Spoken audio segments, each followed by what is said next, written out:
Little boy stands up in court and says, "That's not my real mom." Judge's reaction is shocking.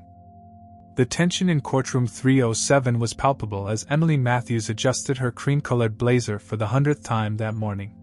Her attorney had assured her this would be a straightforward custody hearing, just another step in proving that her ex-husband Mark was an unfit father.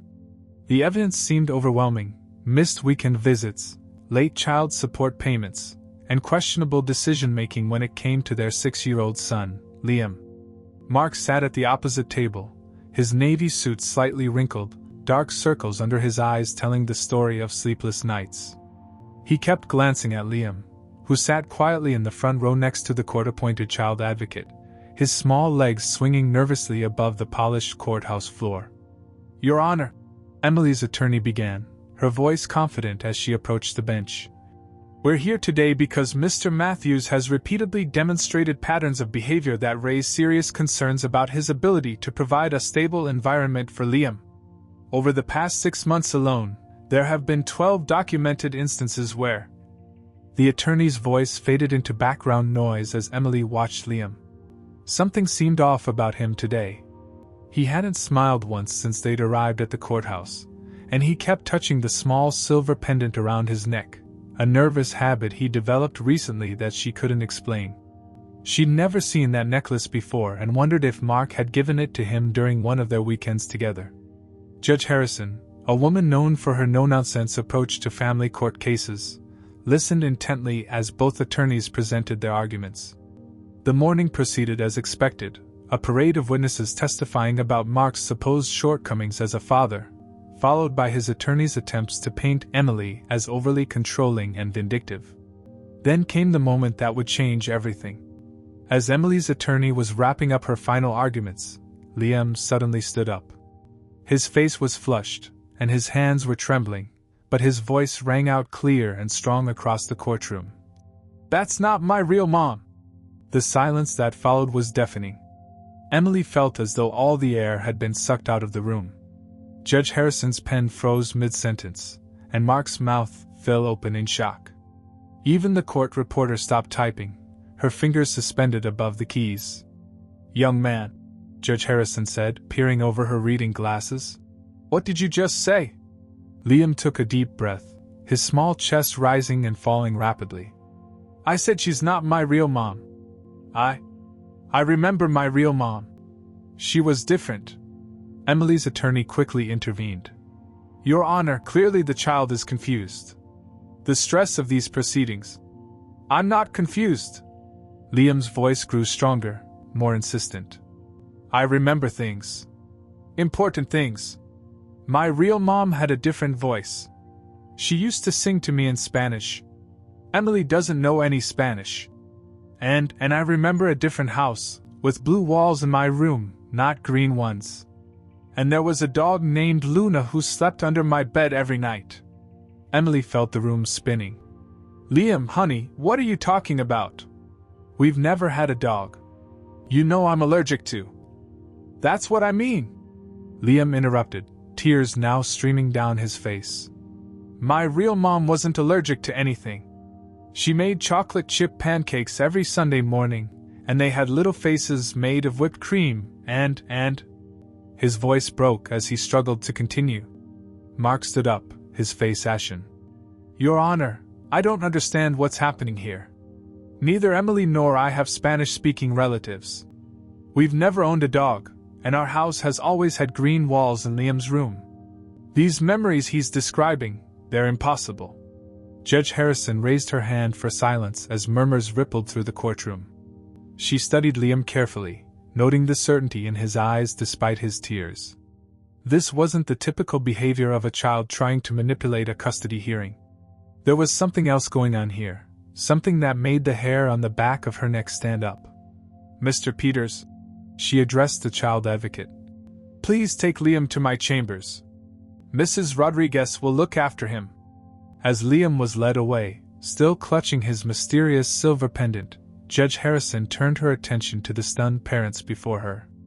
Counselors approached the bench. Both attorneys moved forward, their previous arguments forgotten in the wake of this unprecedented development. I want DNA tests ordered immediately. Something isn't right here, and we need to get to the bottom of it. Emily felt her knees buckle, and she grabbed the edge of the table to steady herself. This couldn't be happening. She remembered every moment of her pregnancy, every kick, every contraction. She had the stretch marks to prove it. How could Liam not be her son? In the back of the courtroom, an elderly woman in a floral dress quietly gathered her belongings and slipped out the door. Her hands shook as she pulled out her phone and dialed a number she hadn't called in 6 years. When the voice on the other end answered, she spoke in a whisper. Maria? It's happening. The truth about the babies. It's finally coming out. The custody battle that had seemed so important just moments ago now felt trivial compared to the question that hung heavy in the air. If Emily wasn't Liam's real mother, then who was? And more importantly, where was Emily's biological child? In Judge Harrison's chambers, Liam sat cross-legged on a leather armchair that seemed to swallow his small frame. Court counselor Mrs. Rodriguez offered him a juice box, which he accepted with trembling hands. Unlike most children in her care, who typically showed signs of stress or manipulation after custody hearings, Liam exhibited an unsettling calm. Can you tell me more about these memories, Liam? Mrs. Rodriguez asked gently, her notepad ready. About the mom you remember? Liam's fingers traced patterns on the juice box. She smelled like lavender. Not like flower perfume that Emily uses. Real lavender, from the plants we grew in our backyard. He paused, his brow furrowing. We had this special thing we did every night. She'd point to the stars through my bedroom window and tell me stories about each constellation. She knew all of them, even the hard ones to pronounce. In the main courtroom, Emily paced frantically while her attorney tried to make sense of the situation. This is impossible, Emily muttered, pulling out her phone to scroll through baby pictures. Look. Here he is minutes after birth. Here's his first smile, his first steps, all of it documented. Mark, who had been unusually quiet, suddenly spoke up. The birthmark. His voice was barely audible. What? Emily turned sharply. Liam has a crescent-shaped birthmark on his right shoulder. Neither of us has anything like it. I always thought it was strange, but I never. He trailed off, the implications of his words hanging heavy in the air. Judge Harrison had ordered an emergency conference with both attorneys and a child psychologist who happened to be in the courthouse that day. Dr. Sarachin listened intently as they played back the recording of Liam's statements. These aren't typical false memories, Dr. Chin observed, tapping her pen thoughtfully against her notepad. Children his age often have vivid imaginations, but these recollections are remarkably specific and consistent. The sensory details, the lavender, the constellations, even the texture of memories he describes, they suggest genuine episodic memory rather than constructed fantasy. Mark's attorney seized on this analysis. Your Honor, given Dr. Chen's assessment and the unusual circumstances, we move for immediate DNA testing of all parties. Before Judge Harrison could respond, a court clerk burst into the room, clutching a stack of papers. Your Honor, we've found something in the preliminary hospital records. There was another baby born at Harrison Memorial the same night as Liam, a girl named Sophia Henderson. The time stamps on the birth records are only 12 minutes apart. The announcement sent a fresh wave of shock through the room. Emily, who had been standing near the window, suddenly remembered something that had never made sense to her. The breast milk, she whispered. Liam never took to breastfeeding. The lactation consultant said sometimes it happens, but... In the courthouse hallway, the elderly woman who had slipped out earlier now sat on a wooden bench, her hands clasped tightly around her handbag. Maria Ramirez, the woman she had called, was rushing toward her. Carmen, what exactly happened that night? Maria demanded in a hushed voice. You were the head nurse. You told me everything was fine. Carmen's weathered face crumpled. It was chaos, Maria. The power went out during that thunderstorm. We were using emergency generators. 2 babies, both with respiratory distress, both needing immediate attention. In the darkness, the confusion. She closed her eyes, tears slipping down her cheeks. I've carried this secret for so long. Back in the judge's chambers, Liam had fallen asleep in the big leather chair, the empty juice box still clutched in his hand. Mrs. Rodriguez noticed something glinting at his neck, the silver pendant he'd been wearing. Carefully, she lifted it to examine the engraving on the back. Para mi pequeña estrella 2017. To my little star, she translated quietly, her eyes widening as she realized the significance. This wasn't just a random piece of jewelry, it was a vital clue to Liam's true origins. Judge Harrison, known for her measured approach to even the most contentious cases, found herself facing an unprecedented situation. The DNA testing facility had agreed to expedite the process, but results would still take 48 hours. In the meantime, she had to decide on temporary custody arrangements and manage the emotional powder keg that her courtroom had become. As the afternoon sun cast long shadows through the courthouse windows, Emily sat alone in the now empty courtroom, staring at her hands. These hands had cradled Liam as a newborn, bandaged his scraped knees, wiped away his tears. How could he not be hers? And if he wasn't, an even more terrifying thought emerged. Where was the baby she had actually given birth to that stormy night 6 years ago? Outside the courthouse, reporters had already begun to gather, alerted by whispers of an extraordinary custody case that had taken an unbelievable turn. Nobody involved in the case could have imagined that what began as a routine custody dispute would unravel a mystery that had been quietly waiting to be discovered for 6 years. A mystery that would forever change the lives of not just one, but 2 families. The next 48 hours felt like an eternity. Judge Harrison had ordered both Emily and Mark to remain within the county jurisdiction, and Liam was temporarily placed under the supervision of his court-appointed guardian, Mrs. Rodriguez, at a nearby children's advocacy center. The DNA testing facility worked around the clock, aware of the urgency of the situation. Dr. James Morton, the lead geneticist at Central Medical Laboratory, double-checked his results for the 3rd time. In 20 years of conducting parentage tests, he'd never seen anything quite like this. He personally delivered the sealed envelope to the courthouse, knowing its contents would shatter multiple worlds. The courtroom was packed when Judge Harrison broke the seal. Television cameras waited outside, and social media was already buzzing with theories about the case.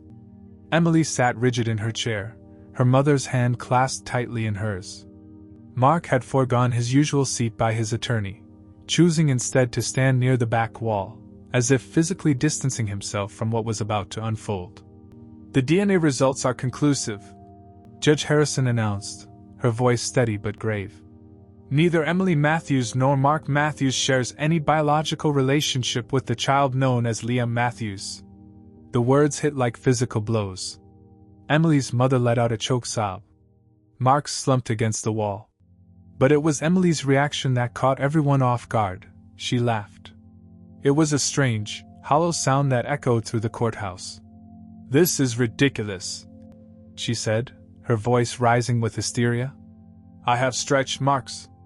I have a C-section scar. I have videos of the birth. How can he not be mine?" Judge Harrison continued reading from the report. Furthermore, additional testing has revealed a significant genetic marker on Liam's maternal side, a hereditary trait for resistance to a specific type of hemolytic anemia. This condition is extremely rare, occurring in less than 0.1% of the population. This detail triggered something in Carmen's memory. The elderly nurse, who had been subpoenaed to appear, felt her chest tighten. She remembered that night, not just the power outage and the chaos, but something else. There had been a mother, a woman named Isabella Henderson, who had specifically mentioned this condition during her intake. She had been relieved that her baby would likely carry the same resistance. The court-appointed investigator, Detective Sarah Chin, took the stand next. "Your Honor, our investigation into the hospital records from the night of August 15, 2017, has revealed several disturbing irregularities. The power outage lasted exactly 47 minutes. During this time, the backup generators failed to activate properly in the maternity ward due to a maintenance oversight. The electronic tagging system for newborns was temporarily disabled. She pulled up security footage on the courtroom's display screen. The grainy video showed the maternity ward in emergency lighting. 2 nurses could be seen rushing between rooms with newborns. Then the footage cut out completely. At 11:42 p.m., both baby Matthews and baby Henderson were taken to the NICU for observation due to mild respiratory distress. This is where we believe the switch occurred. Detective Chin paused, looking directly at Carmen. Mrs. Rodriguez, is there something you'd like to share with the court? Carmen stood slowly, her legs shaking. The babies, she began, her voice barely audible. They were so tiny, both around 6 pounds. In the darkness, with only emergency lights. Isabella's baby, she had the genetic condition, just like her mother. We were supposed to mark her chart specially, but in the chaos. She broke down, decades of guilt finally surfacing. Judge Harrison ordered a brief recess as this information sank in. During the break, Mark found himself staring at family photos on his phone. How had he never noticed that Liam's ears were nothing like his or Emily's? That his blood type didn't quite make sense given their own? The investigation had also located the Henderson family. They lived just 3 hours away in Cedar Grove. They had a daughter, Sophie, who would be exactly Liam's age. Detective Chin placed a current photo of Sophie next to Emily's baby pictures. The resemblance was striking. When court resumed, Judge Harrison made an unprecedented decision. Given the extraordinary circumstances, I'm ordering an immediate investigation into the Henderson family situation. We need DNA testing for Sophie Henderson and her parents. I'm also issuing a gag order on all parties involved. This situation is delicate enough without media speculation complicating matters. As the implications of Judge Harrison's orders rippled through the courtroom, Emily found herself facing an impossible reality. Somewhere out there was a little girl who shared her DNA, who had her blood running through her veins. A daughter she had never known. And Liam, the child she had raised, loved, and fought for, belonged to another mother who had also been living in ignorance of the truth. The court clerk approached Judge Harrison with an urgent message. The Henderson family had been contacted and were already on their way to the courthouse. Isabella Henderson's first words upon hearing the news had been hauntingly similar to Emily's earlier reaction. But I have videos of the birth. As the afternoon sun cast long shadows across the courthouse steps, 2 families stood on the precipice of a truth that would redefine everything they thought they knew about love, parenthood, and identity. The DNA results weren't just numbers on a page. They were the key to unlocking a mystery that had been silently shaping their lives for 6 years, and the revelation was only the beginning of their extraordinary journey. The Harrison County Family Services Center had never hosted a meeting quite like this one. In a room designed for family reunifications, 2 sets of parents sat on opposite sides of a large oak table, each struggling to process the reality before them. The Henderson family, Isabella, Michael, and their daughter Sophie, had arrived from Cedar Grove an hour earlier. Now they faced Emily and Mark Matthews across a space that felt both too vast and too intimate. Sophie Henderson wore a yellow sundress with tiny butterflies embroidered along the hem. Her dark brown hair and hazel eyes were mirror images of Emily's, a fact that made Mark's breath catch in his throat. The little girl clutched a worn teddy bear, a birthday gift from her first year, or so the Hendersons had thought. Isabella Henderson broke the heavy silence first. She loves astronomy, she said softly, looking at Emily. Every night she begs to read about the stars. We could never figure out where that came from. Either Michael nor I know anything about constellations. Emily's hands trembled as she reached for her phone, pulling up a photo. This was my father's telescope. He was an amateur astronomer. I always dreamed of sharing that with my child. Her voice cracked. Detective Chin sat at the head of the table, surrounded by files and photographs. We've been able to reconstruct most of what happened that night, she began, spreading out hospital records. The storm that caused the power outage was unprecedented. 3 separate systems failed simultaneously. Michael Henderson, a civil engineer who had remained quiet until now, leaned forward. Systems don't just fail. Not 3 at once. Someone had to have noticed something was wrong. They did, a new voice said from the doorway. Carmen Rodriguez stood there, supported by her daughter Maria. Judge Harrison had granted special permission for the former head nurse to participate in this meeting. I noticed. But by then, I thought it was too late to fix it. The room fell silent as Carmen made her way to a chair, her movements slow and deliberate. The backup generators were supposed to kick in automatically. When they didn't, we had to prioritize. 2 babies in respiratory distress, both needing immediate attention. In the darkness, with only emergency lights. She pulled a creased piece of paper from her bag. I've carried this every day for 6 years. It was a hastily scribbled note from that night, detailing which nurse had taken which baby to which room. But the timestamps had been smudged by water damage, likely from the rain that had blown in through an open window during the storm. The identification bracelets, Isabella said suddenly. They're supposed to be matched with the mother's immediately. Detective Chen nodded. The electronic system was down. They were using handwritten backups. In the confusion of the power outage and the emergency response, she spread out more documents. The handwriting on these backup forms is barely legible. The names Henderson and Matthews were written by 3 different people over the course of that night. Emily, who had been staring at Sophie, trying to memorize every detail of her face, spoke up. But why didn't anyone notice? Surely there must have been signs. Isabella reached into her purse and pulled out a baby book. Sophie was colicky for the first 3 months. The doctors said some babies just are. But now... She looked at Emily questioningly. Liam was the same, Mark confirmed. We tried every formula on the market. Detective Chin produced another document. We found this in the hospital's archived records. A nurse, not Mrs. Rodriguez, had flagged a potential mix-up that night. But in the chaos of the emergency, the report was misfiled. It sat in a folder marked equipment maintenance for 6 years. The weight of lost time hung heavy in the room. 6 years of first steps, first words, first days of school, all shared with the wrong families. The parents looked at each other, seeing their own pain and confusion mirrored in each other's eyes. I want to meet him, Isabella said finally, her voice firm but gentle. Liam. Our son. Your son.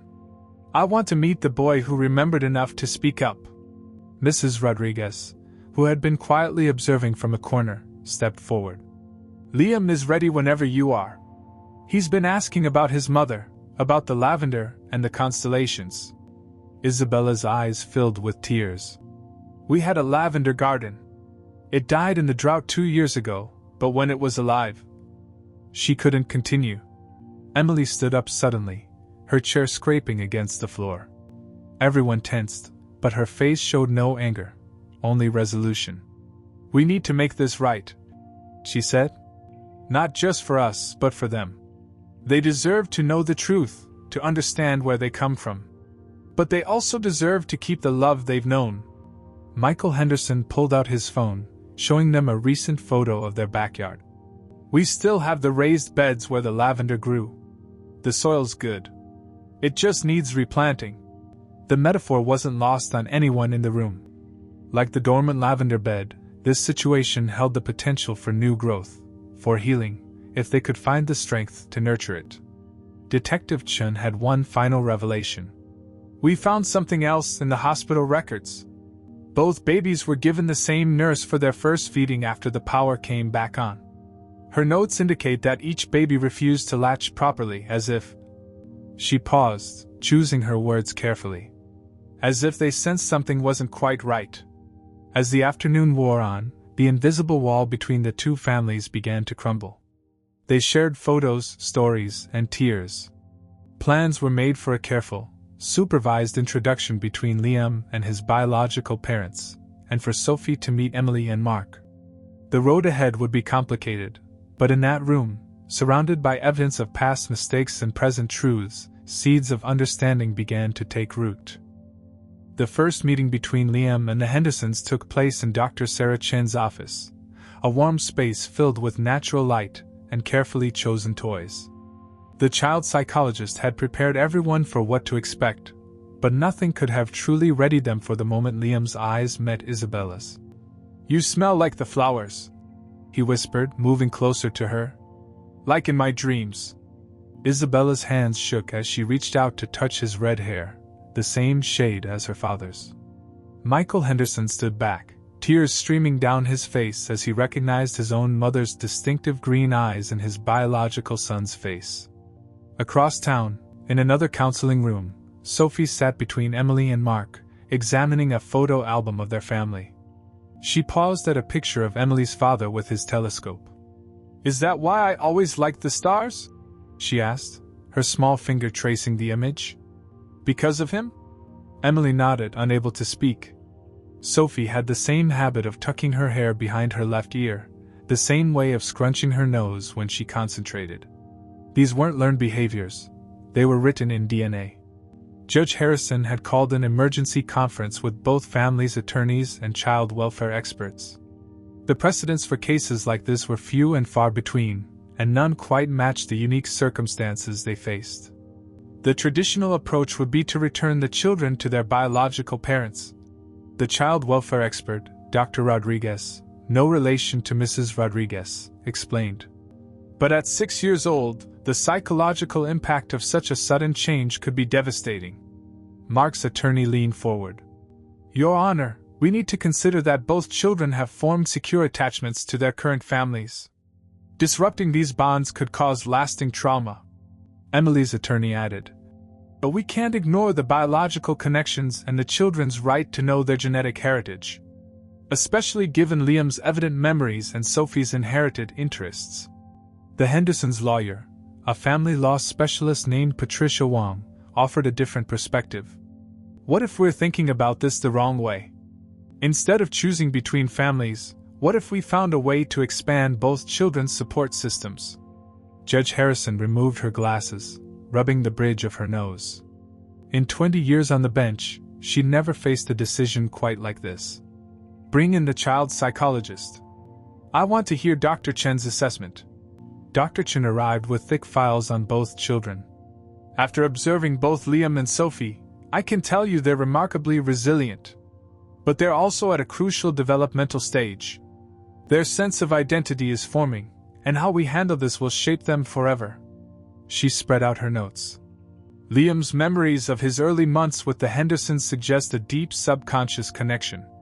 Sophie, while not having explicit memories, shows inherited traits and interests that align strongly with the Matthews family. Both children deserve access to their biological heritage, but they also need stability." The courtroom fell silent as security footage from the counseling sessions played on the monitor. They watched Liam teaching Isabella the special handshake he'd somehow remembered from infancy.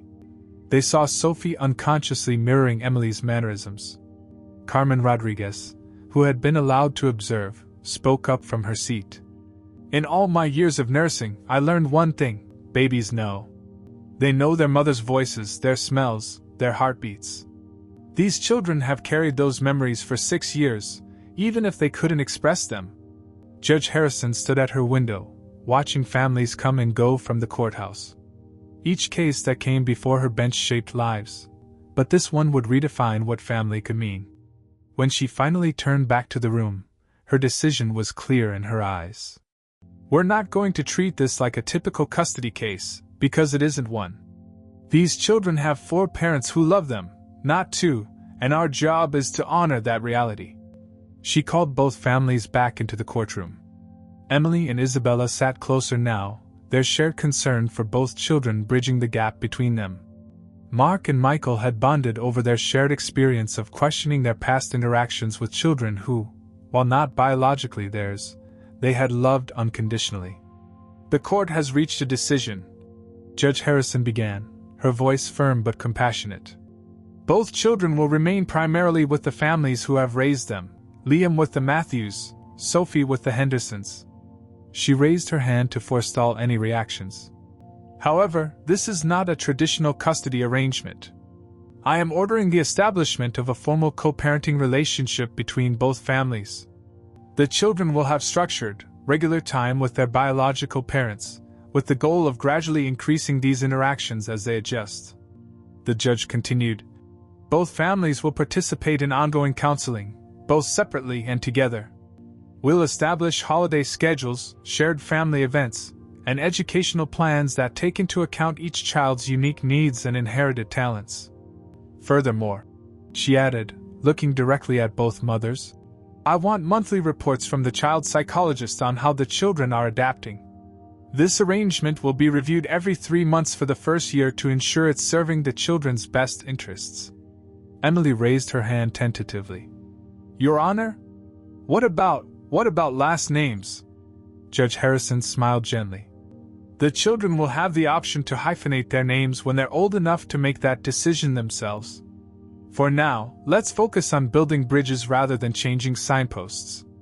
As the families absorbed the decision, Dr. Chen distributed packets she had prepared, schedules for transitions, guidelines for discussing the situation with the children, and resources for everyone involved. Remember, she said, this isn't about losing or gaining children. It's about expanding families. These children now have twice the love, twice the support, twice the opportunity to understand who they are and where they come from. The court clerk began preparing the formal orders, but already the families were huddled together, sharing phone numbers, comparing schedules, and making plans. Isabella and Emily discovered they lived less than an hour apart. Michael and Mark realized they both coached youth soccer. In the midst of this activity, Mrs. Rodriguez noticed Liam and Sophie sitting together in the corner, showing each other their favorite toys. Despite the complexity swirling around them, the children seemed to have found their own simple way of making sense of their expanded world. 6 months after Judge Harrison's groundbreaking decision, the Matthews and Henderson families gathered in the Hendersons' backyard for a special celebration. The once empty lavender beds were now flourishing, their sweet fragrance filling the air. Liam darted between the purple rows, showing Sophie how to gather stems without damaging the plants, a skill Isabella had taught him during their weekly visits. Mom, look! Sophie called out to Emily, who was helping Michael set up the telescope they'd brought. I found the perfect stems for drying. She'd taken to calling both Isabella and Emily Mom, distinguishing them by using Mom Bell and Mom M when needed. The adults had worried this might be confusing, but Sophie had adapted to the arrangement with remarkable ease. Mark and Michael stood by the grill, discussing their plans for coaching the children's joint soccer team next season. Their initial awkwardness had transformed into a genuine friendship, bonded by their shared experience and commitment to making this unusual family structure work. Dr. Chen says they're both thriving, Isabella remarked to Emily as they arranged plates on the outdoor table. Her last report to the judge was all positive. She paused, watching Liam help Sophie create a lavender crown. Sometimes I wonder if they understand better than we do. They just accept it all. The past 6 months hadn't been without challenges. There had been confused moments, tears, and adjustments for everyone. The first major holiday had been particularly tricky to navigate, but they'd found a solution by celebrating twice, giving both children the joy of 2 special days with their expanded family. Carmen Rodriguez, who had been invited to join the gathering, sat in a comfortable chair near the lavender beds. The weight of her 6-year secret had lifted, replaced by the joy of watching these families heal and grow together. She'd retired from nursing but had found a new purpose in advocating for better hospital protocols and supporting other families affected by similar situations. Look who's here! Mark called out as Judge Harrison walked through the garden gate. She'd taken a personal interest in the case, following up regularly and becoming something of a family friend. Tonight was special. She'd come to witness a ceremony the families had planned together. As the sun began to set, everyone gathered around the newly installed garden fountain, a symbol of their flowing, connected lives. Liam and Sophie stood in front, each holding a small box. 6 months ago, Emily began, her voice steady and warm. We thought we were losing everything. Instead, we gained a whole new family. Michael stepped forward. Today, we want to make it official in our own way. He nodded to the children, who opened their boxes. Inside were matching silver pendants, similar to the one Liam had worn to court that fateful day. Each was engraved with a constellation, Gemini, the twins, and the words, 2 families, 1 heart. in both English and Spanish. Dr. Chen, who had also been invited, smiled approvingly. She'd helped design this ceremony as part of the children's therapy, understanding their need for tangible symbols of their unique situation. "The stars reminded me," Liam said, reading carefully from a card he held. "They helped me remember love from before. Now they help us remember we belong to each other." Sophie continued, "Like the constellations, we're connected even when we can't see each other.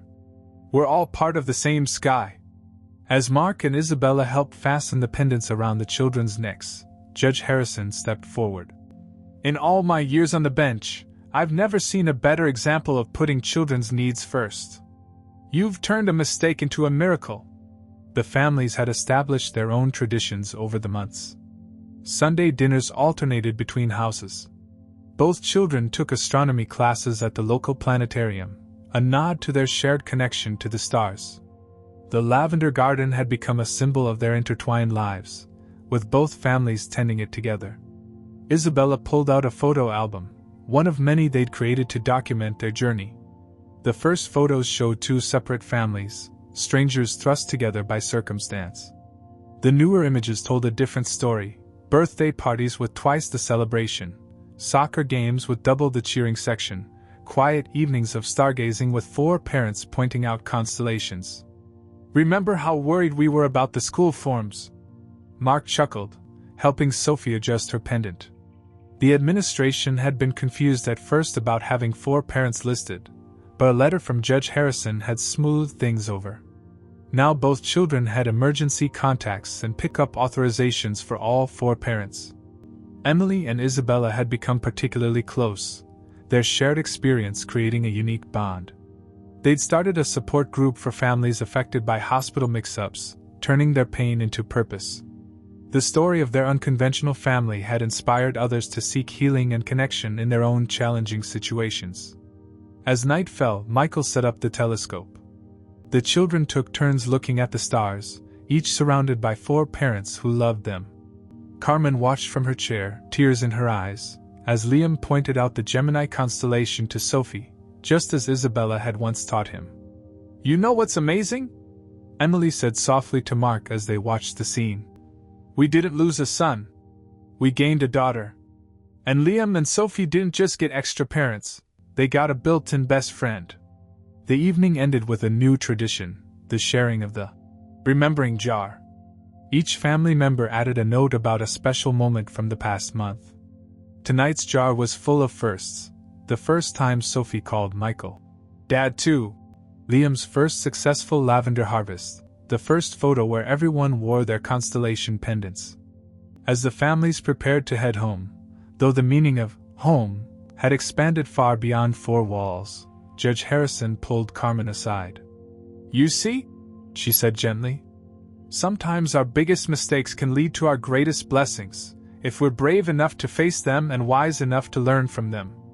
The children ran one last time through the lavender beds, their pendants catching the starlight. Above them, the Gemini constellation twinkled, a celestial reminder that some bonds, whether forged by blood or by love, are written in the stars. Tomorrow would bring new challenges, new adjustments, new moments of growth. But tonight, in a garden filled with lavender and starlight, 2 families that had become one celebrated the truth they'd discovered: that love, like the universe itself, has infinite space to grow.